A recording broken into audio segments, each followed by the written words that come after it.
I inherited an old, decaying garage from my husband, but when I stepped inside, when I read my husband's will, my world felt like it was crumbling. Instead of the house where we built our lives together, I was left with the key to an old, forgotten shed. It seemed like the end of the dignity I had left, especially after being rejected by my own son. But as I opened those doors with trembling hands and a wounded heart, I found much more than I expected. It was the beginning of a journey of discoveries, of hidden strength, and of new beginnings that I never imagined living at 68 years old. Today, I look back and see how losses pushed me onto the most transformative path of my life. I'm very happy to have you here with me. Follow this story to the end and comment what city you're watching from. I want to know how far my story has reached. I never imagined that the end of such a long shared life could come down to a cold room, with leather furniture and soulless walls. The lawyer arranged the papers with the precision of someone who deals with goodbyes every day. Thomas, beside me, was impatient, looking at his watch as if he already knew he would leave victorious. My heart, on the other hand, beat as if searching for a second chance at hope. Robert had promised me he would take care of me even after he passed. The silence was interrupted by Abigail Moore's measured voice. She read the terms of the will clearly, but each word sounded distant, as if not directed at me. Thomas would inherit the house, the investments, the stocks, everything. My breath caught in my chest when she said my share was an asset of personal value. She handed me a single darkened metal key, a key to an industrial shed in the suburbs. It was as if my history was locked away in a forgotten warehouse. I tried to hide the tremor in my hands. Thomas smiled, that satisfied smile he always wore when he felt in control. He didn't even ask what I had received. His eyes said he had already won the dispute, but I wasn't at war with him. I was grieving for a love, for a life, for a promise that now seemed broken. The key rested in my palm like an enigma. The lawyer announces an unexpected division. I went back home, or rather to what was left of it. Thomas was waiting for me at the entrance, arms crossed, eyes cold. He said, without hesitation, that I should leave that very night. I argued, asked for time, but he was ruthless. He spoke as if I were an unwelcome guest. That house had been my home for 40 years, and now it was denied to me as if I were a stranger. I fell silent. I wouldn't give him the pleasure of seeing me beg. I went upstairs for the last time, opening drawers in search of memories that would fit in a suitcase. Every corner of the house told me a story. I remembered Robert's laughter in the kitchen, Christmas with Thomas as a child, birthdays celebrated on the porch. But all of it was now stained by the coldness of my own son. When I came down, he didn't even walk me to the door. He just looked away. I left with the key clutched in my hand, as if that was all that remained of my old life. What was in that gloomy shed? The car glided through the streets of the sleeping city, and the key seemed to burn my skin. I was guided by an instinct that mixed pain and curiosity. I arrived at the shed in the dead of night, unable to wait until dawn. From the outside, it was just a weathered building, covered in moss and forgotten.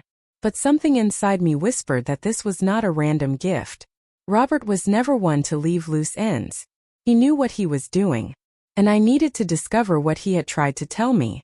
All that remained was in that forgotten shed. The shed gate groaned like an ancient sigh as it was pushed open. The morning light barely filtered through the cracks in the high windows. I entered slowly, swallowed by the smell of rust and the past. My first steps were uncertain, among boxes covered by tarps, stacked tires, and pieces of wood. But then, as if the dust had been magically lifted, I saw something gleam. Rows of classic cars, immaculate, each more impressive than the last. A carefully preserved collection, hidden beneath the veil of decay. My heart beat faster with each step. It was like walking in a secret temple, where each relic carried the soul of its creator. I approached a red convertible, where a discreet envelope rested. The handwriting was his. For our summer of 1982, I went from car to car, and on each one there was a note. Short, intimate messages that evoked trips, birthdays, promises. Robert had hidden his tenderness between the lines, and now he gave it all to me as a posthumous gift. Emotion overwhelmed me. This wasn't about cars. It was about us. About what we had lived, built, and perhaps lost over the years. He knew me well enough to know that I would see beyond the metal and the immaculate paint. I felt I wasn't alone. He had thought of every detail, as if he knew I would need this to move forward. And then I saw in the back something different, a dark rug out of place. Each car had a discreet note, written by Robert. I pulled the rug with effort, revealing an iron plate fixed to the floor. There was a small combination panel. I remembered a date, our wedding anniversary. I turned the numbers with trembling fingers. A click. The safe opened slowly, revealing documents, contracts, and more envelopes. The first thing I read was a handwritten phrase. "If you are reading this, the plan worked." I froze. The world seemed to stop for an instant, as if everything was about to realign. Inside the safe were international bank records, the valuation of the car collection, and a property transfer contract. Amidst everything, a long letter, written with emotion and care. He explained everything. That he didn't trust Thomas's intentions, that he feared leaving me vulnerable, that he needed to ensure my security. The shed was the true treasure, protected from our son's pride. He had made a plan, not only to protect me but also to teach Thomas something. A silent test. If you are reading this, the plan worked. I read the letter more than once. Robert's words were a mix of love, longing, and strategy. He had left everything in my name. The collection, the accounts, the documents. And more than that, he had left his trust. I always thought he loved our son more, that he only saw me as someone to be cared for. But there, between those lines, I felt he truly saw me. As a woman, partner, guardian of what mattered. And that healed something I didn't even know was wounded. I cried silently, sitting on the concrete floor, among silent cars and awakened memories. It wasn't wealth he was leaving me, but dignity. The recognition that Thomas had denied me was all there, embroidered in my husband's words. I closed my eyes and, for the first time since the funeral, I felt comforted, strong, ready to face what came next. I was no longer lost. I had a mission, and it began now. It was the first time she felt she wasn't alone. The morning light streamed through the high stained glass windows of the shed, revealing more hidden details. With the documents arranged before me, I opened a brown envelope sealed with wax. Inside, beyond the bank accounts and car titles, I found a hand-drawn map. Robert had marked a location in Carmel, with notes about a cottage and references only we would understand. Accompanying the map, a brief but moving letter. "Here begins your new life." My eyes filled with tears again. He didn't just think about protecting me financially. Robert thought about offering me a fresh start. Away from the house where I was expelled. From the city that now only brought me pain. The cottage was the last piece of the puzzle he had built. Closed secure solely in my name. At the bottom of the safe I found a small bunch of keys, tied with a faded blue ribbon. A note accompanied it. "When you're ready, go." And at that moment I realized I was. I drove to Carmel the next day. The road, once familiar from family trips, now seemed laden with new intentions. I arrived at the indicated address, and there it was. A discreet cottage covered in ivy and shaded by pine trees. The wooden gate opened with difficulty, but a push and a little courage were enough. Every step was a farewell to who I was, and a nod to the woman I was about to rediscover. I took a deep breath as I crossed the threshold. There were keys inside the safe. It didn't take me long to realize there was peace there. The interior was simple but cozy.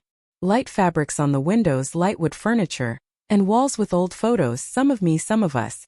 On the very first afternoon, a woman knocked on the door with a gentle smile and a pie in her hands. It was Helen Price, the neighbor from the cottage next door. We chatted briefly on the porch, and her presence brought me a strange sense of familiarity.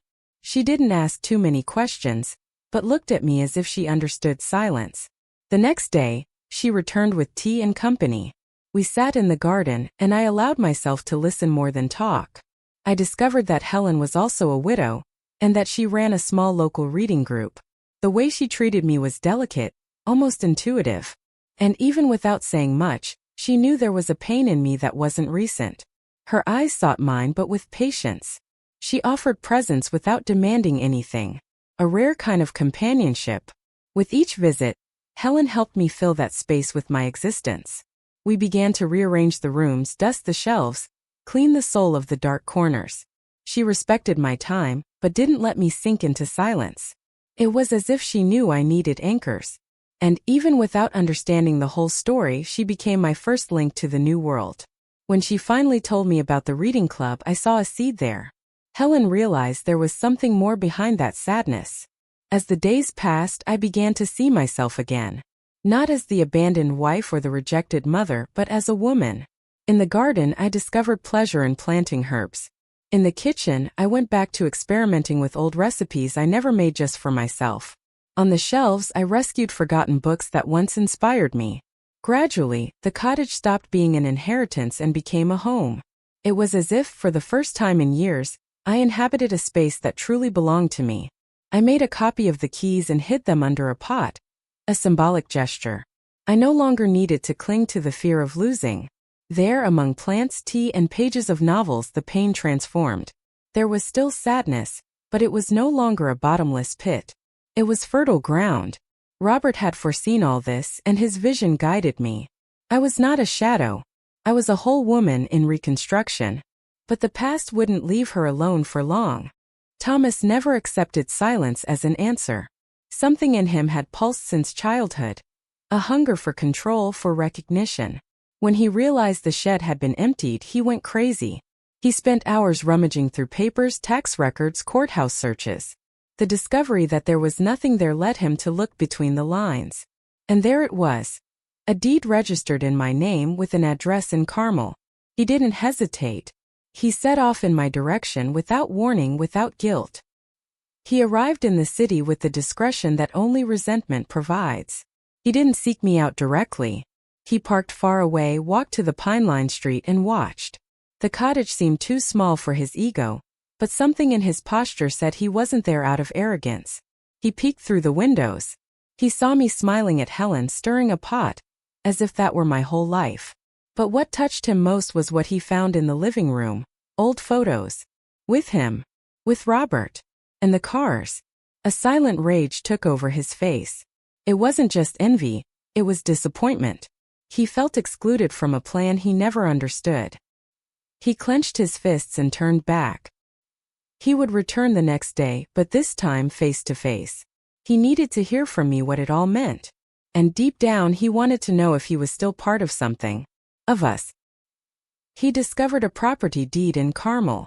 The next morning brought with it a cloudy sky and an unexpected visitor.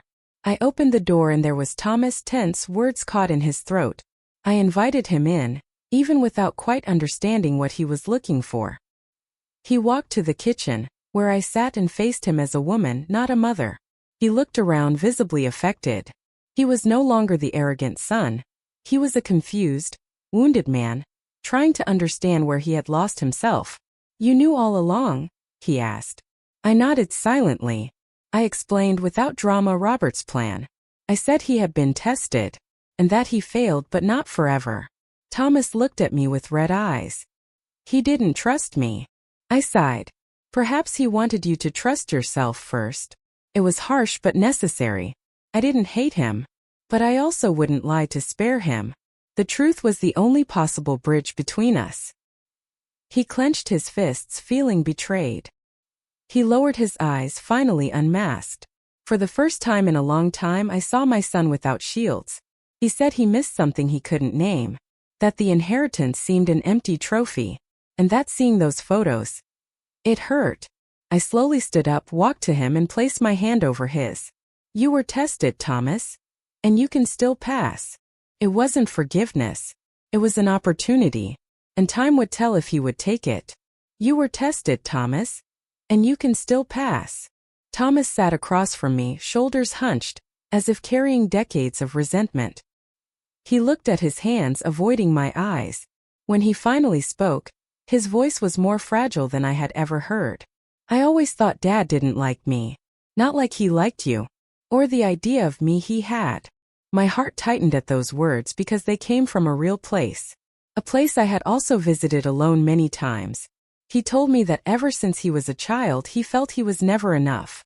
That any mistake was amplified, while my attempts to defend him were seen as weakness. He tested me all the time. Even when I got it right, he thought it could be better. Reliving that wasn't easy for either of us.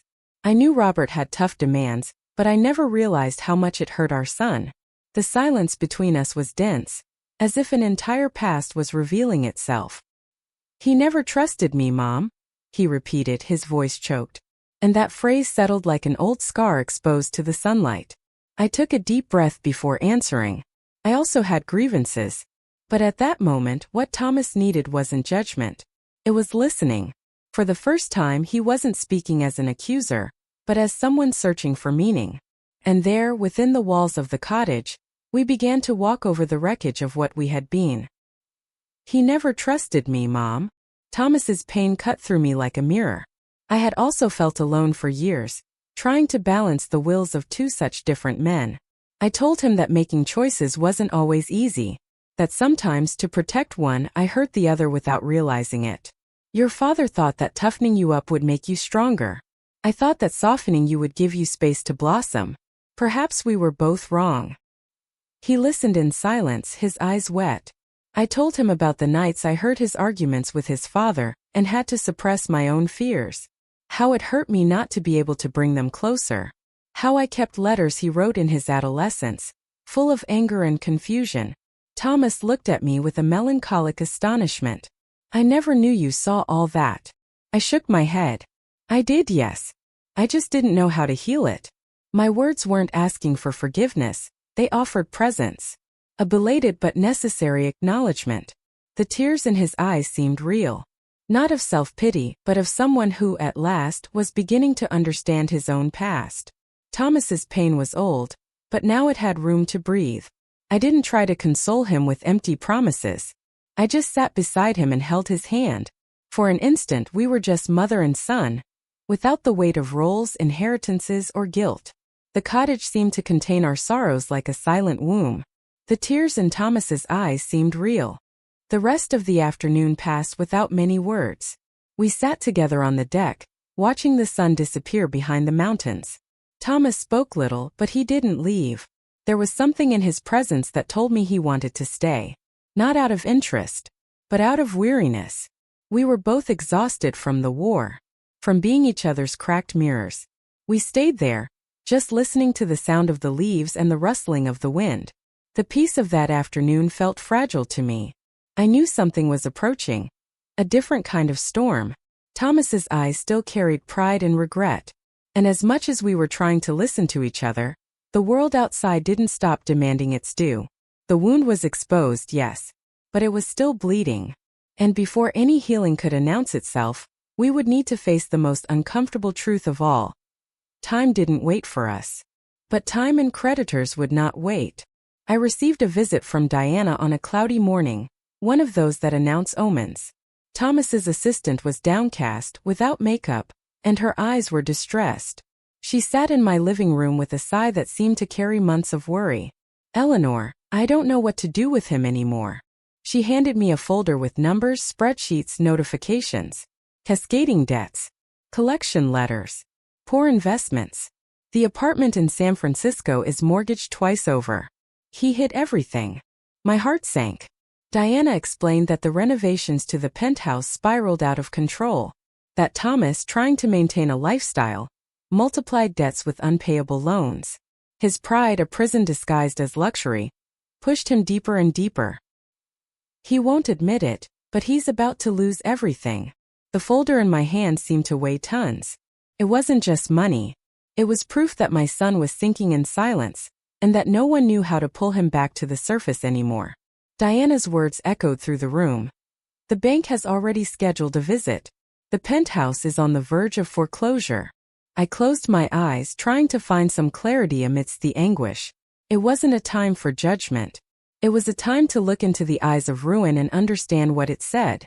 Robert always feared that Thomas wouldn't know how to take care of what he received. And, ironically, his prediction was cruelly coming true. But would this bankruptcy be a punishment? Or an invitation to transformation? Thomas's penthouse is on the verge of foreclosure. The next day, I gathered my courage and went to San Francisco. I arrived at the building that years before would have seemed like a symbol of conquest. Now it was the facade of a crumbling lie. The elevator squeaked, and the apartment door was ajar. I entered slowly, smelling mold and abandonment. What I saw cut me deeply. Peeling paint, unfinished renovations, furniture covered in dust and sadness. A desolate silence inhabited every corner. Photos scattered on a cracked glass table. Clothes balled up on expensive sofas. I saw empty bottles on the counter and overdue bills on the floor. Everything there screamed for help. It was as if the space had stopped in time, begging to be seen. And for the first time I saw the rock bottom Thomas had fallen into. This wasn't ostentation, it was desperation. It was the loneliness of someone who tried to impress the world and forgot to take care of his own soul. Everything seemed like broken and empty luxury. Thomas appeared in the living room with a rumpled shirt and sunken eyes. He tried to smile, but he had no strength. "I don't know how to get out of this anymore, Mom." I sat in silence watching him. He wasn't the same man who had thrown me out of the house. He was stripped of vanity, shrunken. He sat beside me and broke down. I tried to prove I could be someone, that I could win on my own. But I just sank deeper. There were no more excuses, no rehearsed speeches. Just fragments of someone in ruins. I took a deep breath. My instincts screamed for comfort, but my experience demanded limits. I knew that helping too much could destroy him completely. "You do need help," I said firmly. "But you also need truth. And boundaries."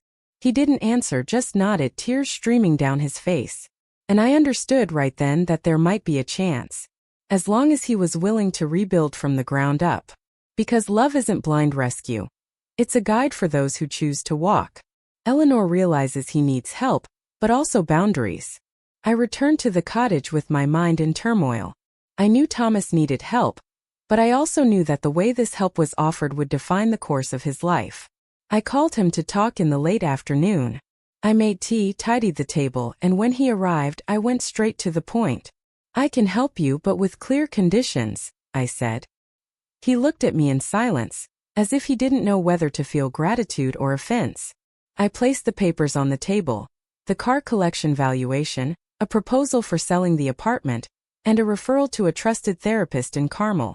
"You'll have to let go of your pride. Sell what no longer serves you. And above all, face what hurt you." He took a deep breath but didn't react immediately. I explained that my help wasn't charity. It was reconstruction. But he would have to build the foundations with his own hands. The proposal was clear. Part of the funds from the shed would be directed to pay off urgent debts. Another part to a jointly administered fund. But nothing would be handed to him on a silver platter. "You will have to rebuild yourself from scratch," I repeated. He swallowed hard, eyes down, body tense. For the first time I was setting boundaries with love. And I felt strong, clear-headed. Because to love is not to protect from everything. It is to show the way and let the other choose to follow. You will have to rebuild yourself from scratch. Thomas spent the next few days in silence. He walked around town, avoided calls, avoided me. I didn't know if he was reflecting or fleeing. It was Diana who showed up, worried. She said he had read the proposal several times, but hadn't made any decision. "He's afraid of looking weak. He always has been." I remained silent, trying to respect his time. But the anxiety grew. I feared he would back down, that he would close himself off again. At the end of that afternoon, Diana found him sitting on the cottage steps. She sat beside him and spoke firmly. "You still have a chance. And this time, it's coming from someone who could have turned their back on you." Thomas cried softly like a child. And I, from the other side of the window, saw that those words had reached where mine could no longer. Diana was a bridge, and I silently thanked her for her courage. She left without saying anything. Thomas remained there for another hour in silence. When he came in, he didn't say a word, just picked up the papers from the table and went to the guest room. And for the first time I saw in him something that resembled humility. It wasn't defeat, it was surrender to what needed to be done. That night we had dinner in silence. And even without a formal answer, I felt that a decision had been made. "She's still giving you a chance, Thomas." The next morning he left early, only leaving a note on the table. "I need to think. I'll give you an answer soon." And so as he arrived, he left, without drama, without fuss. The house seemed to echo the emptiness of his absence, but also the silent hope of a new beginning. I spent the days between forgotten teacups and Helen's voice reminding me that flowers grow better after pruning. Everything was in his hands now. Knowing how to wait was never my strong suit. But I couldn't interfere anymore. Offering help is easy. Letting the other person accept it is what requires courage. Thomas was on the edge of his own abyss. And there he would have to choose to jump or to build wings. But accepting help requires more courage than asking. Time passed with the slowness of the tides. Every morning I looked at the gate with a mix of expectation and resignation. 3 months passed until, on a warm, windy afternoon, I heard soft knocks on the door. It was Thomas. Thinner, calmer eyes, unshaven.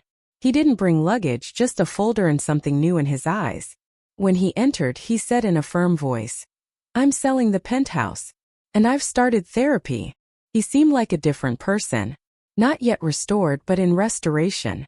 I sat on the sofa without saying anything, and he settled beside me.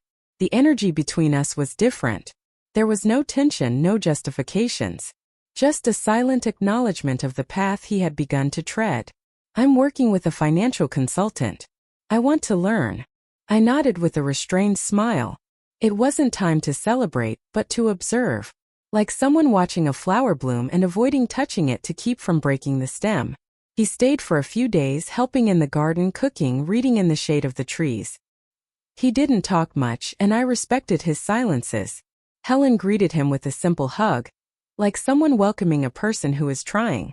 Every small gesture of his was a crack in the wall he had built for so many years. It wasn't perfection, it was an attempt. And that for me was already a victory. I'm selling the penthouse. And I've started therapy. One clear morning we went for a walk on the beach. It was the first time in many years that we had done this together. Our steps on the wet sand marked a slow rhythm, without haste, without weight. We walked side by side for long minutes without exchanging a word. But in that silence there was everything we couldn't say before. There was an apology, there was forgiveness, there was grief and love. I looked at him and smiled. He smiled back. The tide touched our feet as if blessing us, as if nature also participated in that reunion. I saw a rare serenity on Thomas's face. There was no rush to be someone else, there was surrender to the process of change. And at that moment the past no longer mattered. What mattered was the now, the present, where we were finally walking together. One step at a time. Without demands. Without fear. We returned home with wet feet and light hearts. I made tea, he organized the books. For the first time, I felt that perhaps it was possible to rebuild something true. Not what we were, but what we could be. He spoke little, but his gestures shouted, "I'm trying." And that was more than I dared to ask for. Deep down I knew. Most of the healing happens in the silence of small acts. No words, but everything was said in that silence. That night I slept peacefully, with the windows open and the sound of the wind cradling my rest. In the morning, upon descending to the kitchen, I found a note from him next to the coffee maker. "I'll keep coming.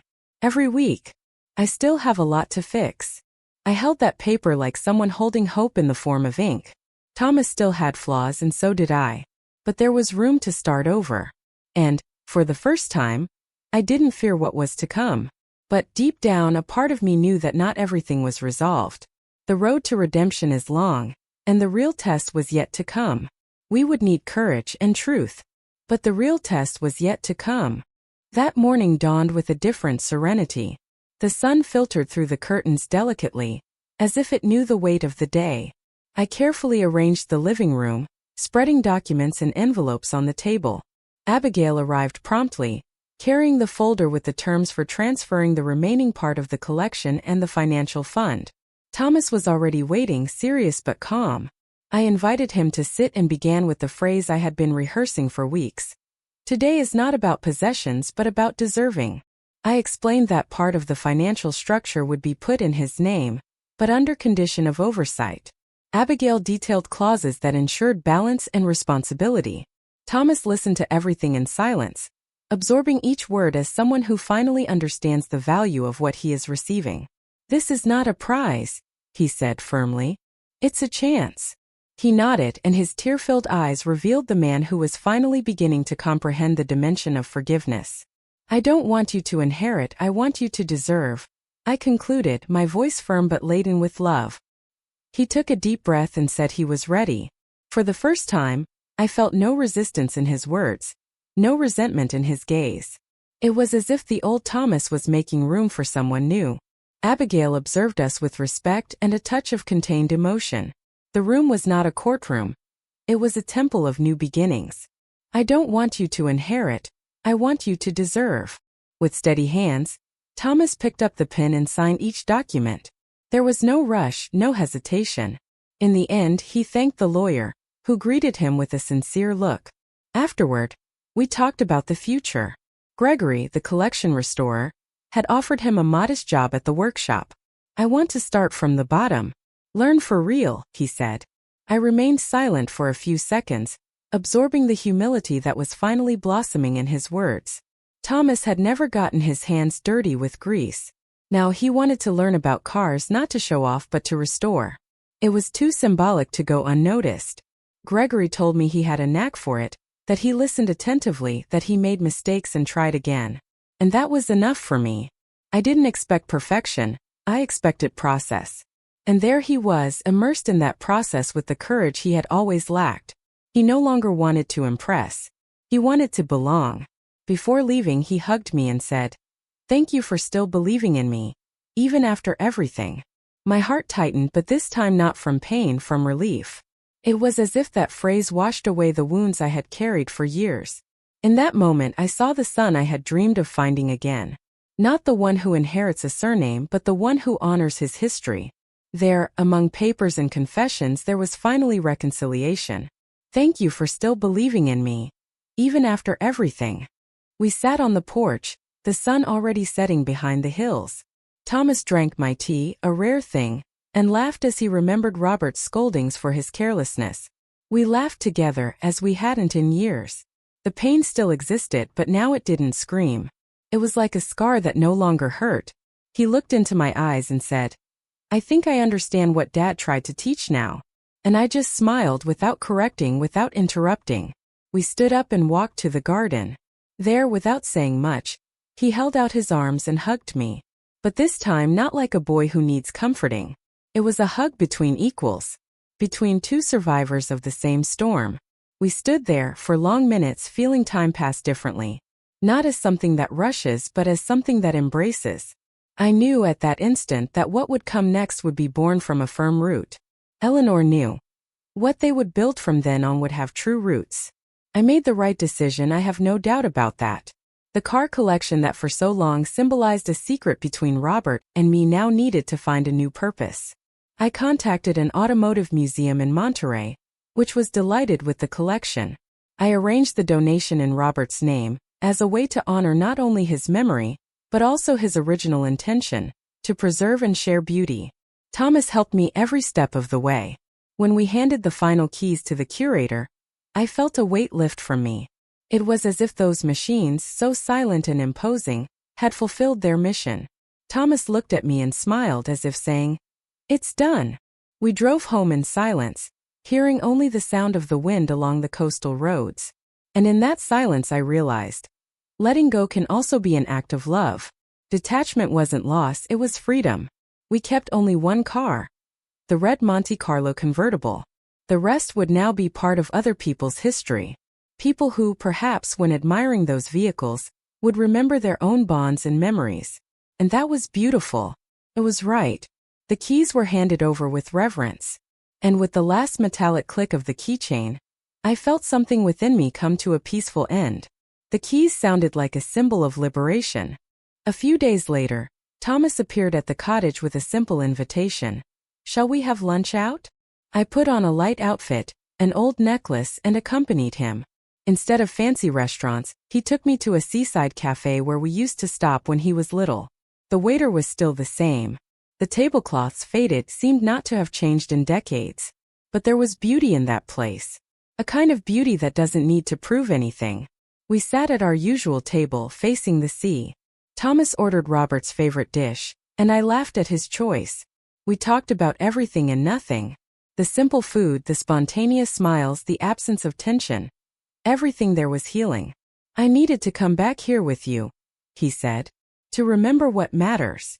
And I understood. That simplicity was the greatest luxury we could wish for. It was presence, it was affection, it was roots. On the way back, we stopped by the road to watch the sunset. We didn't take photos. We just kept the moment in our eyes and hearts. We didn't need proof. Only presence. And it was there, with the sky painted in shades of gold and purple, that I felt it had all been worth it. Her smile said more than 1,000 words. Days later, we went to the cemetery together. I brought yellow flowers, Robert's favorites, and Thomas brought a note. We stood in silence before the tombstone, without haste, without piercing grief. Just a serene longing. Thomas read the note softly. "Dad, now I understand." And he placed his hands on the cold stone, with respect and tenderness. I stood beside him with contained tears, feeling that, at last, we were at peace. Before we left, Thomas took my hand. Would he be proud of us? He asked, like someone who already knows the answer but wants to hear it. I smiled, moved. Very. It wasn't about what we lost anymore.